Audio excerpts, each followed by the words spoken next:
Zee 24 तास एक पाऊल पुढे। खानदेशात कापसाच्या लागवडीचं मोठं क्षेत्र आहे। एकट्या जळगाव जिल्ह्यातच सुमारे 5.25 लाख हेक्टर क्षेत्रावर कापसाची लागवड करण्यात आली आहे। यापैकी अधिक प्रमाणात अमेरिकन संकरित बीटी कापसाच्या वाणाची लागवड करण्यात आली आहे। यावर्षी मात्र पाऊस लांबल्यानं कापसाची लागवडही उशिरा झाली। मान्सूनचा पाऊसही रुसून बसल्यानं विहिरींच्या पाण्याची पातळीही खालावली आहे। यामुळे बागायती कापसालाही पावसाळ्यातच पाण्याचा ताण पडू लागलाय। कापसाच्या फुलपात्या गळू लागल्या आहेत। याचा सर्वाधिक फटका अमेरिकन संकरित वाणाला बसलाय।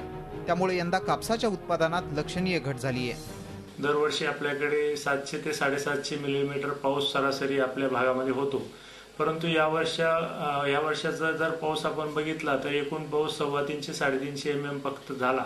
त्याचं वितरण साधारणपणे जुलै आणि ऑगस्ट मध्ये थोडंफार समाधानकारक असलं तरी पिकाच्या जोमदार वाढीसाठी किंवा उत्पादन वाढीसाठी त्याचा फारसा फायदा झाला नाही। कापसाच्या बीटी वाणाचं एकरी सरासरी उत्पन्न 15 ते 20 क्विंटल पर्यंत अपेक्षित असताना यावर्षी उत्पादन खर्चही वसूल झाला नाही। यामुळे शेतकऱ्यांचा प्रति हेक्टरी नफाही कमी झालाय।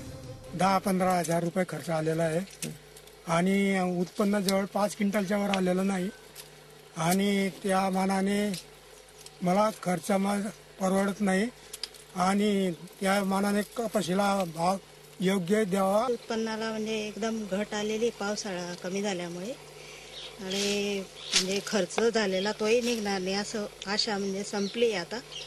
आणि मुलींचे लग्न शिक्षण चालू आहे मुलांचं, आता म्हणजे ते खर्च कसा हे करायचा तो आम्हाला खूप प्रश्न मोठा पडलेला आहे। तर शासनाने काहीतरी याकडे लक्ष द्यावं व शेतीमालाला भाव व्यवस्थित देऊन शेतकऱ्यांच्या अपेक्षा काय आहे त्या समजून घ्याव्या।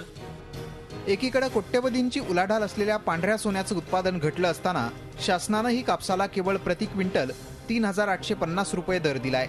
त्यामुळे खुल्या बाजारात व्यापाऱ्यांकडून कापसाला योग्य भाव मिळत नसल्यानं शेतकरी दुहेरी आर्थिक संकटात सापडलाय। झी 24 तास एक पाऊल पुढे।